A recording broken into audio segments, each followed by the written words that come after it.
വേടൻ പറയുമ്പോൾ നമുക്കത് ആവേശം തോന്നുന്നുണ്ടെങ്കിൽ അയാൾ ചൂസ് ചെയ്ത വേർഡ്സും ആ ഐഡിയയും ആ whatever he's trying to convey അത് ഭംഗിയായിട്ട് ആൾ ചെയ്തിട്ടുണ്ട്.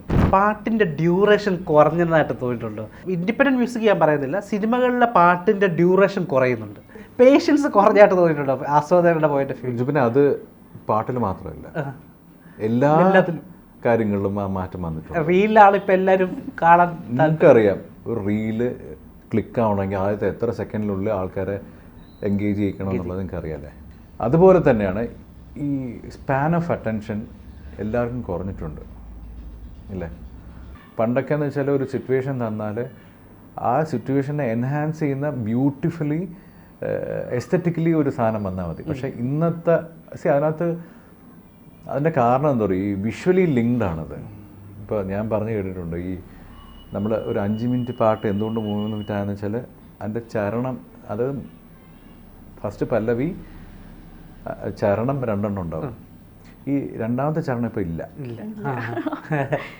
അതിൻ്റെ കാരണം എന്ന് വെച്ചാൽ ഒരു കാരണം പറയാം, ഈ ഡയറക്ടേഴ്സ് ഇപ്പോൾ ഈ പാട്ടിൻ്റെ ലെങ്ത്ത് ഇത്രയും വേണ്ട എന്നുള്ളൊരു ചുരുങ്ങിയ സമയം കൊണ്ട് ആ കാര്യം കൺവേ ചെയ്യാനുള്ള ഒരു കൺവിക്ഷനുണ്ട്. എന്താണ് അറിയില്ല അവർക്ക്, ഒരു പക്ഷേ ഇത്രയും നീളം വേണ്ട എന്നുള്ള കാര്യം കൺവേ ചെയ്യാൻ ഇത്രയും വേണ്ട എന്നുള്ളതായിരിക്കും. അതുകൊണ്ട് തന്നെ അവർ ഈ 3 മിനിറ്റിനുള്ളിൽ പറയാൻ ശ്രമിക്കും. ഈ ചരണം പോയി അപ്പോൾ പിന്നെ നമ്മളെ ക്യൂരിയസ് ആയിട്ട് അതിൽ എൻഗേജ് ചെയ്യുകയും ചെയ്യും. മറ്റേ ത്രികോണ മധ്യ എന്ന് പറഞ്ഞ പാട്ടില്ലേ, അതാകെ ഇച്ചിരി ഉള്ളൂ, പക്ഷെ ആ ഒരൊറ്റ സീനിൽ നമുക്ക് എന്തൊക്കെയോ കൺവേ ആവുന്നുണ്ട് ആ സിനിമയുടെ സ്റ്റോറി നറേഷൻ ചെറുതാക്കി വിഷ്വലി നമ്മളെ എൻഗേജ് ചെയ്യിക്കാൻ വേണ്ടിയിട്ടാണ്. ഇപ്പോൾ നമ്മൾ എല്ലാവരും ഇപ്പോൾ കോമൺ ആയിട്ട് യൂസ് ചെയ്യുന്ന ഒരു വേർഡ് എന്താ പറയുക, ആ പടം ഭയങ്കര ലാഗാണ്, it is too much used, over used ആണ് ഈ വാക്ക്. നമ്മൾ സിനിമ കാണാൻ പോയാൽ ഒരു സ്റ്റോറി അൺഫോൾഡ് ചെയ്യുന്ന ഒരു രീതിയുണ്ട്, മനസ്സിലായില്ലേ. ഈ സ്റ്റോറി അൺഫോൾഡ് ചെയ്യുമ്പോൾ ഇവിടെ ഇത് വന്നു കഴിഞ്ഞാൽ ജനം ഇഷ്ടപ്പെടില്ല, അത് വേണ്ട ഇന്ന് പറഞ്ഞിട്ട് നമ്മൾ വേറെന്തൊക്കെയോ ഒരു സോണിലേക്ക് എത്തിക്കുകയാണ്. പക്ഷേ അത് it has become A trend, നമ്മൾ യൂസ്ഡ് ആയി. ശരിയാണ്, ലാഗില്ലാതെ കാണിക്കും. പക്ഷേ ഈ പണ്ട് നമ്മൾ പുസ്തകം വായിക്കുമ്പോൾ അങ്ങനെ ഉണ്ടോ, നമ്മൾ എപ്പോഴും അത് പുസ്തകം വായിച്ച് തീരുന്ന വരെ നമ്മളത് ക്ഷമയോടെ. ഈ പണ്ടത്തെ സിനിമകൾക്ക് ഈ ലാഗ് ഇല്ലായിരുന്നു. അല്ല, ഇപ്പോഴും നമ്മളെല്ലാവരും പറയുന്നൊരു കാര്യമുണ്ട്, അത് കുറച്ച് ഏജ്ഡ് ആയിട്ടുള്ള ആൾക്കാരായിരിക്കും എപ്പോഴും പറയാം പഴയ പാട്ടുകളാണ് നല്ലത്, പഴയ പാട്ടുകളിൽ അത്രയും നല്ല സിനിമകൾ, പഴയ സിനിമകളെല്ലാം നല്ലതായിരുന്നു, ഇപ്പോഴത്തെ സിനിമകളൊന്നുമില്ല, കോമഡി സീൻസ് ഇല്ല. ഇത് എന്ന് പറയുന്നതും ഇതൊരു റീഡബിലിറ്റിയുടെ വ്യത്യാസം കൂടെ അല്ലേ, ആൾക്കാർ എങ്ങനെ ഇത് വായിച്ചെടുക്കുന്നു. അല്ല, അത് ഈ തമിഴിൽ അതിനെ കാലത്തിൻ കട്ടായം എന്ന് പറയും. ഓരോ കാലഘട്ടത്തിന് ഓരോന്ന് പറഞ്ഞിട്ടുണ്ട്. നമ്മൾ അതിനെ വെറുതെ ഡിബേറ്റ് ചെയ്തിട്ട് കാര്യമില്ല. ഇപ്പോൾ വെറുതെ ഡിബേറ്റ് ചെയ്യുന്നത് ഞങ്ങളുടെ കുട്ടിക്കാലത്ത് അങ്ങനെയായിരുന്നു, നിങ്ങളൊക്കെ എന്ത് ജീവിതത്തോടെ നിങ്ങളൊക്കെ പറഞ്ഞു. ഓരോ കാലഘട്ടത്തിന് ഈ പ്രപഞ്ചം അനുവദിക്കുന്ന ചില ആനുകൂല്യങ്ങളുണ്ട്, അത് നമ്മൾ തിരിച്ചറിഞ്ഞ് ജീവിക്കുക എന്നുള്ളത് മാത്രമേ.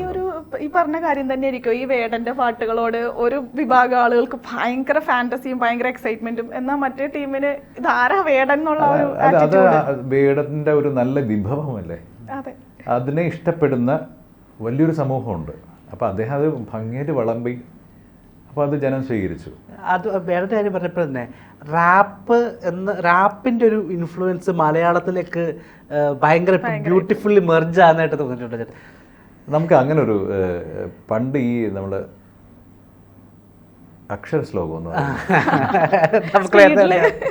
അതിന് ഒരു ഓഡിയൻസ് ഉണ്ടായിരുന്നു. അത് നമ്മൾ അതിൻ്റെ കാരണം വെച്ചാൽ അവിടെ മ്യൂസിക്കൽ എലമെൻ്റ് അല്ല, അവിടെ ആ ലാംഗ്വേജും ആ പറയുന്ന ആളുടെ കപ്പാസിറ്റി അത് നമ്മൾ ഒരുപാട് ഇഷ്ടപ്പെട്ടിരുന്നത്.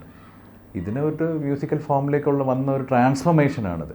പിന്നെ ഈ ജോണർ ഓഫ് മ്യൂസിക് അമേരിക്കയിൽ വന്നതാണ്. ഇത് എല്ലാ രാജ്യത്തും സംഭവിക്കാം. ഭാഷ എവിടെയൊക്കെ ഉണ്ടോ അവിടെയൊക്കെ ഭാഷ പറഞ്ഞാൽ മനസ്സിലാകുന്ന സമൂഹം ഉണ്ടെങ്കിൽ അതിന് പല താളത്തിൽ പറയുന്നു, സ്പീഡായിട്ട് പറയുന്നു, കുറേ വാക്കുകൾ ഒരുമിച്ച് പറയുന്നു. പക്ഷേ ഇതിനെ നമ്മൾ ഹരം കൊള്ളിക്കുന്നതെന്ന് നമുക്ക് ലഹരി തരുന്നത് എന്താണെന്ന് അറിയുമോ, അതിൻ്റെ ബാക്കിലെ മെസ്സേജാണ്. ഇപ്പം വേടൻ പറയുമ്പോൾ നമുക്കത് ആവേശം തോന്നുന്നുണ്ടെങ്കിൽ അയാൾ ചൂസ് ചെയ്ത വേർഡ്സും ആ ഐഡിയയും ആ whatever he's trying to convey അത് ഭംഗിയായിട്ട് ആൾ ചെയ്തിട്ടുണ്ട്. അപ്പോൾ ഒരു മ്യൂസീഷ്യന് ഒരു കമ്മിറ്റ്മെന്റ് സൊസൈറ്റിനോട് ആവശ്യമുണ്ടെന്ന് വിശ്വസിക്കുന്നുണ്ടോ? എന്താ വയ്യു അങ്ങനെ ഒരു ക്വസ്റ്റ്യനെ ആവശ്യമില്ല. ഉണ്ട്. എല്ലാവർക്കും കമ്മിറ്റ്മെന്റ് ഉണ്ട്. നിങ്ങൾക്ക് കമ്മിറ്റ്മെന്റ് ഉണ്ട്, അറിയോ?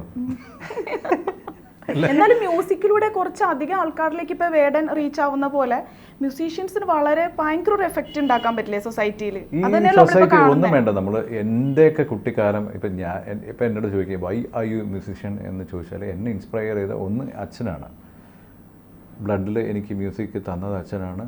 അച്ഛൻ്റെ ലൈഫ് കണ്ടും അച്ഛൻ്റെ മ്യൂസിക് ഇൻഫ്ലുവൻസിലൂടെയാണ് ഞാൻ വളരുന്നത്. എൻ്റെ ഒരു ഏർലി ടീനേജിൽ എന്നെ ഇൻഫ്ലുവൻസ് ചെയ്ത ഒരു മിറാക്ലസ് ഫാക്ടർ എന്ന് പറയുന്നത് AR റഹ്മാൻ എന്ന മ്യൂസീഷ്യനാണ്. എന്നെപ്പോലെ 100,000 പേരുണ്ട്, എനിക്കറിയാം. സക്സസ്ഫുൾ ആയ മ്യൂസീഷ്യൻസ് ഉണ്ട്, മനസ്സിലിത് കൊണ്ടു നടക്കുന്നവരുണ്ട്. അല്ലെങ്കിൽ AR റഹ്മാൻ ഭക്തരായിട്ട്, റഹ്മാൻ സാറിൻ്റെ ഭക്തരായിട്ട് ജീവിക്കുന്ന ഒരുപാട് പേര് എനിക്കറിയാം. വലിയ സമൂഹമാണത് ഇന്നും. അപ്പോൾ അദ്ദേഹം അത്രയും വലിയ ഇൻഫ്ലുവൻസ് ഉണ്ടാക്കിയിട്ടുണ്ട് എല്ലാ രീതിയിലും. പുള്ളി ഇനി ചെയ്യാനൊന്നുമില്ല, ബാക്കി ചെയ്യാനുള്ള എല്ലാം ചെയ്തു വെച്ചിട്ടുണ്ട്. അപ്പോൾ അത് മാത്രം മതി ഒരു ബഡ്ഡിങ് മ്യൂസീഷ്യനെ കണ്ടു പഠിക്കാനും ക്രിയേറ്റീവ് ആവാനും. പിന്നെ പുള്ളി അതിനു മുമ്പ് വരെ ഉണ്ടായിരുന്ന ഒരു മൊത്തത്തിൽ എല്ലാ ഒരു സംസ്കാരത്തെ ബ്രേക്ക് ചെയ്ത ആളാണ്.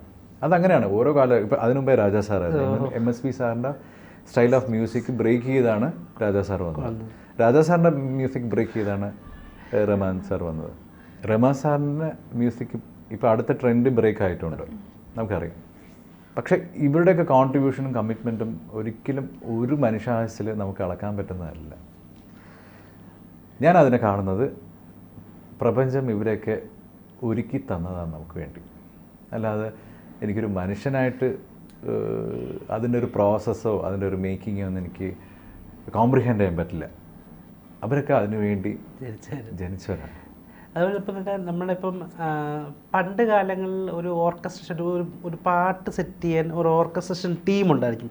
കീബോർഡ്സ് ആണെങ്കിലും ഗിറ്റാർസ് ആണെങ്കിലും വയലിന് എന്ത് ഇൻസ്ട്രുമെൻറ്റും ലൈവായിട്ട് വായിച്ച് റെക്കോർഡ് ചെയ്യുന്ന ഒരു സെഷനിൽ നിന്ന് ഇപ്പോൾ നമുക്കത് ടെക്നോയിലൂടെ ക്രിയേറ്റ് ചെയ്യാം. മറ്റേ നമ്മൾ സിസ്റ്റം കമ്പ്യൂട്ടർ യൂസ് ചെയ്ത് നമുക്ക് ആ ലൈവ് പാടിയില്ലെങ്കിൽ നമുക്ക് പിയാനോ ത്രൂ നമുക്ക് പ്ലേ ചെയ്തെടുക്കാൻ പറ്റും.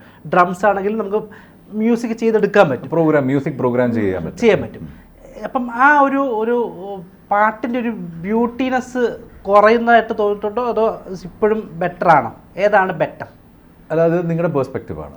ഇപ്പം നിങ്ങളുടെ വീട്ടിൽ നിങ്ങളുടെ അപ്പൂപ്പൻ്റെ അടുത്ത് പോയിട്ട് ഇപ്പോഴത്തെ ഒരു EDM ജോണറിലുണ്ടായ ഒരു പാട്ട് കേൾപ്പിച്ചാൽ അദ്ദേഹം പറയും ഇതൊക്കെ എന്ത് പാട്ടാണ്, ഇത് ബഹളമല്ലേ എന്ന് പറയും. ഞാൻ കേട്ടിട്ടുണ്ട് SPB സാറിൻ്റെ ഒരു ഇൻ്റർവ്യൂവിൽ അദ്ദേഹം പറയുന്നു, അദ്ദേഹത്തിന് ഒരു അമ്മാവനുണ്ടായിരുന്നു.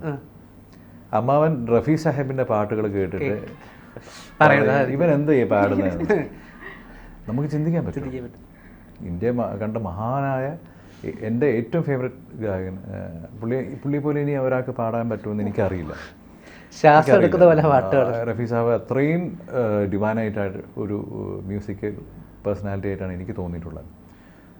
നമുക്ക് ചിന്തിക്കാൻ പറ്റില്ല. ഇത് തന്നെയാണ് SPB സാറും പറഞ്ഞത്. അപ്പോൾ ഓരോ കാലഘട്ടത്തിൽ ഇപ്പോൾ ഒരു സമയത്ത് കർണാട്ടിക് മ്യൂസിക് അല്ലെങ്കിൽ classical music was so relevant. അല്ലെങ്കിൽ സൊസൈറ്റിയിൽ അതായിരുന്നു, വേറൊരു പാട്ട് ഇല്ലായിരുന്നു. ഒരു പക്ഷേ അന്നത്തെ നാടൻ സംഗീതം അല്ലെങ്കിൽ അന്നത്തെ മറ്റ് ജോണേഴ്സ് ഓഫ് മ്യൂസിക്കിന് അങ്ങോട്ടും ഇങ്ങോട്ടും ട്രാവൽ ചെയ്യാൻ പറ്റാത്തതുകൊണ്ട് ഇത് കേൾക്കാനുള്ള സാധ്യത കുറഞ്ഞിട്ടുണ്ട് അന്നത്തെ കാലം. ഇന്ന് അങ്ങനെയല്ലല്ലോ. നിങ്ങൾക്ക് ഫോക്ക് മ്യൂസിക് വേണോ, it's just on your finger tip. ഏത് ലോകത്തുള്ള ഏത് ഹെവി മെറ്റൽ വേണോ, എന്ത് വേണോ, EDM വേണോ, വാട്ടെവർ. അപ്പം അതുകൊണ്ട് തന്നെ ഇന്ന് നമുക്ക് ഡിമാൻഡ് ചെയ്യാൻ പറ്റില്ല. ഇന്നത്തെ പിള്ളേർ അവർക്ക് ഇഷ്ടമുള്ളവർ ചൂസ് ചെയ്ത് കേൾക്കുന്നു. എല്ലാ കാലഘട്ടത്തിലും യുവതലമുറയാണ് ആ ട്രെൻഡിനെ മുന്നോട്ട് കൊണ്ടുപോകുന്നത്. അപ്പോൾ അവർ കൂടുതൽ കേൾക്കുമ്പം കേൾക്കുന്ന സാധനം ട്രെൻഡാവുന്നു അല്ലേ?